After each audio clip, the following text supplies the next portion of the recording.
அரசு உதவி பெறும் மற்றும் சுயநிதி கலை அறிவியல் கல்லூரிகளில் 2026-2027 ஆண்டிற்கான இளநிலை மாணவர் சேர்க்கைக்கு விண்ணப்பிப்பது குறித்து கல்லூரி கல்வி இயக்ககம் முக்கியமான அறிவிப்பு ஒன்று வெளியிடப்பட்டுள்ளது. +2 முடித்த மாணவர்கள் கலை அறிவியல் கல்லூரிகளில் இளநிலை மாணவர் சேர்க்கைக்கு எவ்வாறு இணையதளம் வழியாக விண்ணப்பிக்க வேண்டும், யார் யார் விண்ணப்பிக்கலாம், அதற்கான தகுதிகள் என்ன அப்படிங்கிற முழு தகவல்களையும் தெளிவா இந்த வீடியோல நம்ம பார்க்கலாம். இந்த வீடியோவை முழுசா பாருங்க. இந்த வீடியோவை நிறைய பேருக்கு ஷேர் பண்ணுங்க. மனித சேவை சேனலை சப்ஸ்கிரைப் பண்ணாதவங்க சப்ஸ்கிரைப் பண்ணி பெல் ஐகானையும் பிரஸ் பண்ணுங்க. 2026-2027 கல்வியாண்டில் அரசு கலை அறிவியல் கல்லூரிகளில் இளநிலை மாணவர் சேர்க்கைக்கு விண்ணப்பிக்க விரும்பும் +2 முடித்த மாணவர்கள் இளநிலை மாணவர் சேர்க்கைக்கு விண்ணப்பிப்பதற்காகவும் அதை பற்றிய முழு தகவல்களை தெரிந்து கொள்வதற்காகவும் இந்த வெப்சைட்டை ஓபன் பண்ணிக்கோங்க. www.tngasa.in. இந்த வெப்சைட்டோட லிங்கை நான் டிஸ்கிரிப்ஷன்ல கொடுக்குறேன். இதுதான் கலை அறிவியல் கல்லூரிகளில் இளநிலை மாணவர் சேர்க்கைக்கு விண்ணப்பிப்பதற்கான அதிகாரப்பூர்வ இணையதளம். Government of Tamil Nadu government arts and science colleges admission 2026 அந்த மாதிரி கொடுத்திருக்காங்க.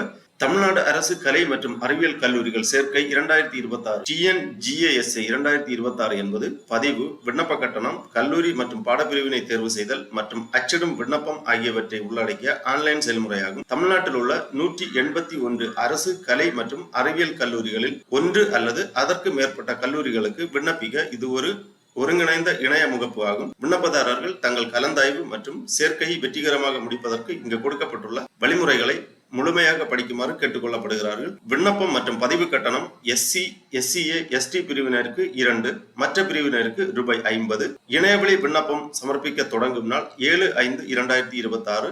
இணையவழி விண்ணப்பம் சமர்ப்பிக்க இறுதி நாள் 29/5/2026. அதன் பிறகு இங்கே லெப்ட் சைட்ல குயிக் லிங்க்ஸ் அந்த மாதிரி கொடுத்திருக்காங்க. இதுல அரசு கலை கல்லூரிகளில் மாணவர் சேர்க்கைக்கான வழிமுறைகள், கைட்லைன்ஸ், கல்லூரிகளின் பட்டியல், அந்த மாதிரி அனைத்து தகவல்களுமே கொடுக்கப்பட்டுள்ளது. ஒன்றொன்றாக நீங்க வாசித்து புரிந்து கொண்டு அதன் பிறகு உங்களுக்கான விண்ணப்பங்களை நீங்கள் பூர்த்தி செய்வதற்கு ஆரம்பிக்க வேண்டும். வழிமுறைகள் கொடுத்திருக்காங்க. ஃபர்ஸ்ட்ல தமிழ், ஆங்கிலத்தில் கொடுக்கப்பட்டுள்ளது. உங்களுக்கு விருப்பமான மொழியில நீங்க தேர்வு செய்து இந்த வழிமுறைகளை தெரிந்து கொள்ளலாம். இந்த லிங்க்ல கிளிக் பண்ணீங்கன்னா இந்த மாதிரி PDF ஃபார்மேட்ல ஃபைல் ஒன்று ஓபன் ஆகும். இதுல இதற்கு பதிவு செய்வதற்கான வழிமுறைகள் எல்லாமே தெளிவாக கொடுக்கப்பட்டுள்ளது. அரசு கலை மற்றும் அறிவியல் கல்லூரிகள் மாணவர் சேர்க்கை 2026.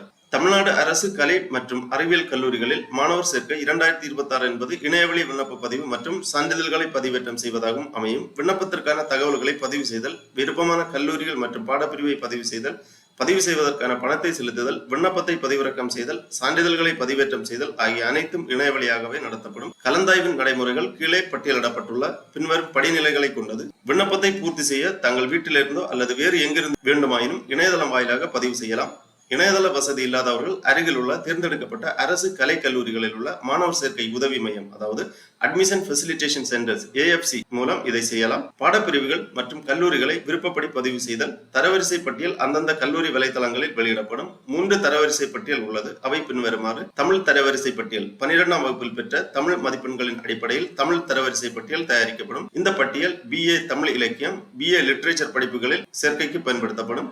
ஆங்கில தரவரிசை பட்டியல் 12ஆம் வகுப்பில் ஆங்கிலத்தில் பெற்ற மதிப்பெண்களின் அடிப்படையில் ஆங்கில தரவரிசை பட்டியல் தயாரிக்கப்படும். இந்த பட்டியல் BA ஆங்கில இலக்கிய படிப்புகளுக்கு சேர்க்கைக்கு பயன்படுத்தப்படும். பொது தரவரிசை பட்டியல் மீதமுள்ள 4 பாடங்களின் அடிப்படையில் 400 மதிப்பெண்களில் இது தயாரிக்கப்படும். இது மற்ற அனைத்து BA, BSc, BCom, BBA, BCA, BSW படிப்புகளில் சேர்க்கைக்கு பயன்படுத்தப்படும். விண்ணப்பதாரர்கள் தங்கள் பதிவு செய்த பாடங்களின் விருப்ப வரிசையின் அடிப்படையில் தரவரிசைக்கு ஏற்றவாறு ஒதுக்கீடு ஆணை அந்தந்த கல்லூரிகள் வழங்கும். விண்ணப்பதாரர்கள் தங்களுக்கு வழங்கப்பட்ட ஒதுக்கீடு ஆணையின் அடிப்படையில் அந்தந்த கல்லூரிகளுக்கு சென்று சேர்க்கை உறுதி செய்தல் வேண்டும். அடுத்ததாக பதிவு செய்வதற்கான வழிமுறைகள் எல்லாமே கொடுக்கப்பட்டுள்ளது. எல்லாமே தெளிவா வாசித்து புரிந்து கொண்டு அதன் பிறகு உங்களுக்கான விண்ணப்பத்தை நீங்கள் பூர்த்தி செய்வதற்காக ஆரம்பிக்க வேண்டும். அடுத்ததாக விதிமுறைகள் ஆங்கிலத்தில் கொடுக்கப்பட்டுள்ளது. அடுத்ததாக TNGASA கையேடு கொடுத்திருக்காங்க. TNGASA 2026 அட்மிஷனுக்கான புக்லெட் கொடுக்கப்பட்டுள்ளது. இதுல நீங்க கிளிக் பண்ணி இந்த மாதிரி PDF ஃபார்மேட்ல ஃபைல் ஒன்று ஓபன் ஆகும். இந்த ஃபைல் 242 பக்கங்களை கொண்டது. இந்த மாணவர் சேர்க்கை குறித்த அனைத்து தகவல்களும் இந்த ப்ராஸ்பெக்டஸ்ல, அதாவது இந்த புக்லெட்ல கொடுத்திருப்பாங்க. தெளிவா ரீட் பண்ணிக்கோங்க.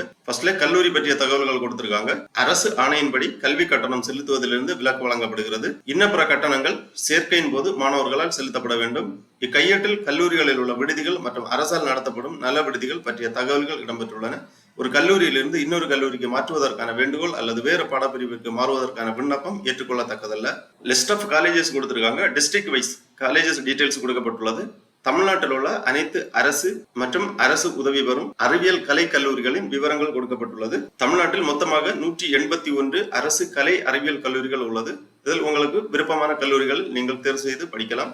List of colleges region wise கொடுத்துருக்காங்க, டிஸ்ட்ரிக்ட் வைஸ், ரீஜன் வைஸ் கொடுத்துருக்காங்க. ரீஜன் வைஸ் பாத்தீங்கன்னா Chennai region, Coimbatore region, Dharmapuri region, Madurai region, அப்புறமா Thanjavur region, Trichy region, Tirunelveli region, Vellore region, இந்த மாதிரி ரீஜன் வைஸா காலேஜ் லிஸ்ட் கொடுத்திருக்காங்க. அப்புறம் list of colleges, college code and number wise கொடுத்திருக்காங்க. அடுத்ததாக list of course offered by government arts and science colleges கொடுத்திருக்காங்க. அதாவது அரசு கலை கல்லூரிகளில் என்னென்ன கோர்சஸ் ஆஃபர் பண்றாங்க, ஒவ்வொரு கல்லூரிகளிலும் என்னென்ன கோர்சஸ் ஆஃபர் பண்றாங்க அப்படிங்கிற டீடைல்ஸ் எல்லாமே கொடுத்திருக்காங்க. காலேஜஸ் கோடு கொடுத்திருக்காங்க.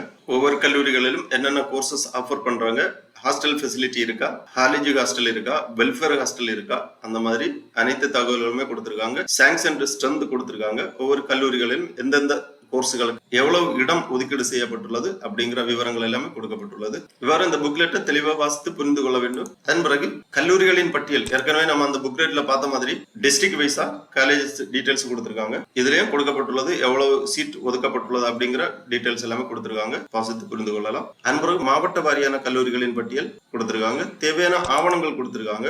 தமிழ்நாடு அரசு கலை மற்றும் அறிவியல் கல்லூரிகள் மாணவர் சேர்க்கை 2026க்கு தேவையான ஆவணங்கள், விண்ணப்பம் பதிவு செய்யும் முன்னர் தேவையான ஆவணங்களை தயாராக வைத்துக் கொள்ள வேண்டும். Name of the candidate, email ID, mobile number, community அல்லது காஸ்ட் டீடைல்ஸ், ஸ்பெஷல் ரிசர்வேஷன் தேவைப்பட்டால் அதற்கான சான்றிதழ், அதாவது முன்னாள் ராணுவ வீரர், மகன், மகள், மாற்றுத்திறனாளிகள், விளையாட்டு வீரர்கள், தேசிய மாணவர் படை, முதல் பட்டதாரி சான்றிதழ், மாணவர் அந்தமான் மற்றும் நிக்கோபார் தீவை சேர்ந்த தமிழராக இருந்தால் அதற்கான சான்றிதழ், அப்புறமா அரசு பள்ளியில் படித்த மாணவர்களுக்கு உறுதி சான்றிதழ், பதிவு கட்டணம் இணையதளம் மூலமாக செலுத்துவதற்கான விவரம், கடன் அட்டை அல்லது பற்று அட்டை, இணையவழி கட்டணம் செலுத்துவதற்கான விவரங்கள், வரைவு காசோலை, EMIS number, Aadhaar number, parental annual income certificate number, school details, 6ஆம் வகுப்பு முதல் 12ஆம் வகுப்பு வரை படித்த பள்ளிகளின் தகவல்கள், 10ஆம் வகுப்பு மற்றும் 12ஆம் வகுப்பு மதிப்பெண் சான்றிதழ், கல்வி உதவித்தொகை தேவைப்பட்டால் அதற்கான சான்றிதழ், போஸ்ட் மெட்ரிக் ஸ்காலர்ஷிப்புக்காக எஸ்சி, எஸ்சிஏ, எஸ்டி உயர்கல்வி தொகை பெறுவதற்கான சான்றிதழ், விண்ணப்பம் பதிவு செய்ய தரவுத்தாளை பயன்படுத்தும், அந்த மாதிரி கொடுத்திருக்காங்க. இந்த மாதிரி ஆவணங்கள் எல்லாம் தேவை. அதன் கல்லூரி சேர்க்கை உதவி மையங்கள் கொடுக்கப்பட்டுள்ளது. அட்மிஷன் ஃபெசிலிட்டேஷன் சென்டர்ஸ், தமிழ்நாட்டில் எந்தெந்த மாவட்டங்களில் எந்தெந்த இடங்களில் இந்த அட்மிஷன் ஃபெசிலிட்டேஷன் சென்டர்ஸ் இருக்குங்கிறத கொடுத்திருக்காங்க. நேரடியாக இணையதளம் வழியாக விண்ணப்பிக்க இயலாதவர்கள் நேரடியாக இந்த ஏஎஃப்சி அட்மிஷன் ஃபெசிலிட்டேஷன் சென்டர்களுக்கு நேரடியாக சென்று உங்களுக்கான விண்ணப்பங்களை நீங்கள் சமர்ப்பிக்கலாம், பூர்த்தி செய்யலாம். அதற்காக இந்த டீடைல்ஸை தெரிஞ்சுக்கோங்க. எந்தெந்த மாவட்டங்களில் எந்தெந்த இடங்களில் இந்த அட்மிஷன் ஃபெசிலிட்டேஷன் சென்டர்ஸ் இருக்குங்கிறத கொடுத்திருக்காங்க. மின்னஞ்சல் முகவரி, போன் நம்பர்ஸ் எல்லாமே கொடுக்கப்பட்டுள்ளது. வாசித்து புரிந்து கொள்ளுங்கள். அடுத்ததாக கல்லூரி பற்றிய தகவல்கள் கொடுக்கப்பட்டுள்ளது. இதுல நீங்க கிளிக் பண்ணி இந்த ஃபைலை தெரிஞ்சுக்கிடலாம். கல்லூரி பற்றிய விவரங்கள், இன்ஃபர்மேஷன் அபவுட் காலேஜஸ், ஒவ்வொரு கல்லூரிகளிலும் உள்ள admission percentage, NAAC grade, NIR rank, number of seat available for male student, number of seat available for female student, இந்த மாதிரி தகவல்கள் எல்லாமே கொடுக்கப்பட்டுள்ளது. அடுத்ததாக தரவுத்தாள் கொடுத்திருக்காங்க. விண்ணப்பதாரரின் தகவல்கள் அந்த மாதிரி கொடுத்திருக்காங்க. அப்புறமா பள்ளி மண்டல தகவல்கள் கொடுக்கப்பட்டுள்ளது. எல்லாமே தெளிவாக வாசித்து புரிந்து கொள்ள வேண்டும். அதன் பிறகாக நீங்கள் விண்ணப்பிப்பதற்கு முன்பு அப்ளிகேஷன் ப்ராசஸ் கொடுத்திருக்காங்க. ஃபர்ஸ்ட்ல ரெஜிஸ்ட்ரேஷன், அதன் பிறகு லாகின், அப்புறமா fill personal information, special reservation information, scholarship information, school of study information, academic information, preview details, choice filling, complete payment, download application, certificate upload, இந்த மாதிரி 12 ஸ்டெப்பாக கொடுத்திருக்காங்க. ஒரு ஸ்டெப்பா கவனமாக தெளிவாக உங்களது விண்ணப்பத்தை பூர்த்தி செய்ய வேண்டும். விண்ணப்பிப்பதற்காக click here for new UG registration அந்த மாதிரி கொடுத்திருக்காங்க. இந்த டேப்ல கிளிக் பண்ணிக்கோங்க. உடனே இந்த மாதிரி ரெஜிஸ்ட்ரேஷன் பேஜ் ஓபன் ஆகும். தயவு செய்து அனைத்து விவரங்களையும் நிரப்பவும். இங்கு உள்ளிடப்பட்டுள்ள விவரங்களை பின்னர் மாற்ற முடியாது. எனவே நிரப்பும் போது கூடுதல் கவனம் செலுத்துமாறு கேட்டுக்கொள்ளப்படுகிறார்கள். அனைத்து தகவல் தொடர்புகளும் கொடுக்கப்பட்ட மின்னஞ்சல் முகவரி மற்றும் மொபைல் எண்ணுடன் மட்டுமே பகிரப்படும். எனவே சரியான தகவல்கள் வழங்குவதை உறுதி செய்யவும், அந்த மாதிரி கொடுத்திருக்காங்க. இந்த நோட்ஸை தெளிவாக ரீட் பண்ணிக்கோங்க. அதன் பிறகு ரெஜிஸ்ட்ரேஷன் பண்றதுக்காக விண்ணப்பதாரர் பெயர், 10ஆம் வகுப்பு அல்லது 12ஆம் வகுப்பு மதிப்பெண் சான்றிதழில் உள்ளவாறு உங்களது நேம் தெளிவாக பூர்த்தி பண்ணிக்கோங்க. கைபேசி எண், மின்னஞ்சல் முகவரி, confirm email, date of birth, அப்புறம் +1 தேர்ச்சி பெற்றுள்ளீர்களா, எஸ் டிக் பண்ணிக்கோங்க. Qualifying examination CBSE, ICSE, others கொடுத்திருக்காங்க. டிஎன்ஹெச்எஸ்சி உங்களுக்கு தகுதியான குவாலிஃபையிங் எக்ஸாமினேஷனை செலக்ட் பண்ணிக்கோங்க. அப்புறமா பாஸ்வேர்டு, நீங்க லாகின் பண்றதுக்காக ஒரு பாஸ்வேர்டு, ஒரு அப்பர் கேஸ் லெட்டர், ஒரு லோவர் கேஸ் லெட்டர், ஒரு ஸ்பெஷல் கேரக்டர் வர மாதிரி ஒரு பாஸ்வேர்டை கிரியேட் பண்ணி இங்க என்டர் பண்ணிக்கோங்க. அந்த பாஸ்வேர்டை மறக்காம நோட் பண்ணி வச்சுக்கோங்க. லாகின் பண்றதுக்காக யூஸ் ஆகும். அப்புறமா அந்த பாஸ்வேர்டை ரீஎன்டர் பண்ணி கன்ஃபார்ம் பண்ணிக்கோங்க. அதன் பிறகு சேவ் பண்ணிக்கோங்க. உங்க ரெஜிஸ்ட்ரேஷன் கம்ப்ளீட் ஆகும். ரெஜிஸ்ட்ரேஷன் கம்ப்ளீட் ஆன பிறகு நீங்க லாகின் பண்ண வேண்டும். லாகின் பண்றதுக்காக உங்க இமெயில் அப்புறம் நீங்க கிரியேட் பண்ணிருக்கக்கூடிய பாஸ்வேர்டு இரண்டுமே என்டர் பண்ணி லாகின் பண்ணிக்கோங்க. லாகின் பண்ண உடனே இந்த மாதிரி உங்களுக்கு அப்ளிகேஷன் வரும். அப்ளிகேஷன் நம்பர் உங்களுக்கு ஜெனரேட் ஆயிருக்கும். அடுத்ததாக பர்சனல் இன்ஃபர்மேஷன் எல்லாமே பூர்த்தி செய்ய வேண்டும். பர்சனல் இன்ஃபர்மேஷன்ல விண்ணப்பதாரர் பெயர், father name, mother name, date of birth, gender, mother tongue, nationality, region, முழு முகவரி போன்ற விவரங்களை தெளிவாக பூர்த்தி செய்ய வேண்டும். அதன் பிறகு சேவ் அண்ட் கண்டினியூ பண்ணீங்கன்னா நெக்ஸ்ட் ஸ்டெப் ஓபன் ஆகும். நெக்ஸ்ட் ஸ்டெப்ல ஸ்பெஷல் ரிசர்வேஷனுக்காக, அதாவது சிறப்பு ஒதுக்கீட்டுக்காக விண்ணப்பிப்பவர்கள் அதற்கான தகவல்களை பூர்த்தி செய்ய வேண்டும். சிறந்த விளையாட்டு வீரரா எஸ்ஆர் நோ டிக் பண்ண வேண்டும். முன்னாள் படை வீரர்களின் மகன் மகளாக இருந்தால் அதற்கான ஸ்பெஷல் ரிசர்வேஷனுக்காக எஸ்ஆர் நோ டிக் பண்ணி எந்த ஸ்பெஷல் ரிசர்வேஷனுக்காக விண்ணப்பிக்கிறீர்களோ அதற்கான சான்றிதழ்கள் எல்லாமே பதிவேற்றம் செய்ய வேண்டும். அப்புறமா சேவ் அண்ட் கண்டினியூ பண்ணீங்கன்னா நெக்ஸ்ட் ஸ்டெப் ஓபன் ஆகும். அதுல ஸ்காலர்ஷிப் விவரங்களை நீங்கள் பூர்த்தி செய்யற மாதிரி இருக்கும். ஸ்காலர்ஷிப்புக்காக விண்ணப்பிக்கக்கூடியவர்கள் அதற்கான விவரங்களை எல்லாமே பூர்த்தி செய்ய வேண்டும். அப்புறமா சேவ் அண்ட் கண்டினியூ பண்ணீங்கன்னா நெக்ஸ்ட் ஸ்டெப்ல பயின்ற பள்ளி தகவல்கள், அதாவது 6ஆம் வகுப்பு முதல் 12ஆம் வகுப்பு வரை பயின்ற பள்ளியின் விவரங்கள் தெளிவாக பூர்த்தி செய்ய வேண்டும். Year of passing, state, district, block, name of the school போன்ற விவரங்களை தெளிவாக பூர்த்தி செய்து சேவ் அண்ட் கண்டினியூ பண்ணீங்கன்னா நெக்ஸ்ட் ஸ்டெப்ல அகாடமிக் தகவல்கள், கல்விசார் தகவல்கள் கேட்டிருப்பாங்க. Qualifying examination, HSC roll number, தேர்ச்சி பெற்ற ஆண்டு, பாடப்பிரிவு, பயிற்று மொழி, அதிகபட்ச மதிப்பெண்கள், பெற்ற மதிப்பெண்கள் போன்ற அனைத்து தகவல்களையுமே பூர்த்தி செய்ய வேண்டும். மார்க்ஸ் ஆப்டண்ட் HSC அகாடமிக் அந்த மாதிரி கேட்டிருக்காங்க. அதாவது பாடவாரியாக நீங்கள் பெற்ற மதிப்பெண்கள், நிரந்தர பதிவு எண், மாதம், ஆண்டு, பெற்ற மதிப்பெண் விவரங்களை தெளிவாக பூர்த்தி செய்து சேவ் அண்ட் கண்டினியூ பண்ணீங்கன்னா அடுத்த ஸ்டெப்ல சாய்ஸ் ஃபில்லிங் கேட்டிருப்பாங்க.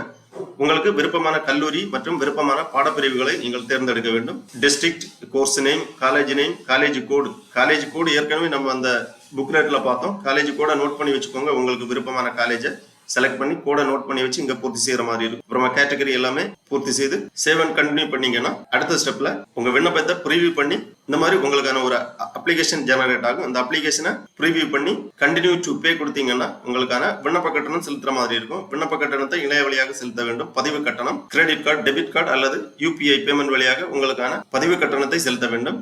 SC ST மாணவர்களுக்கு ₹2 விண்ணப்ப கட்டணம், அதர் கேண்டிடேட் ₹50 விண்ணப்ப கட்டணம். விண்ணப்ப கட்டணத்தை செலுத்திய பிறகு சான்றிதழ் பதிவேற்றம் செய்ய வேண்டும். அதாவது தேவைக்கேற்ப தகுதியான சான்றிதழ்கள் அனைத்தையுமே ப்ரௌஸ் பண்ணி அப்லோட் பண்ணி பதிவேற்றம் செய்ய வேண்டும். அதன் பிறகு உங்களுக்கான விண்ணப்ப படிவத்தை நீங்கள் பதிவிறக்கம் செய்ய வேண்டும். இந்த மாதிரி ஒரு விண்ணப்ப படிவம் உங்களுக்கு ஜெனரேட் ஆகும். அந்த விண்ணப்ப படிவத்தை பதிவிறக்கம் பண்ணி நகல் எடுத்து வைத்துக் கொள்ள வேண்டும். ஃபியூச்சர் ரெஃபரன்ஸுக்காக தேவைப்படும்.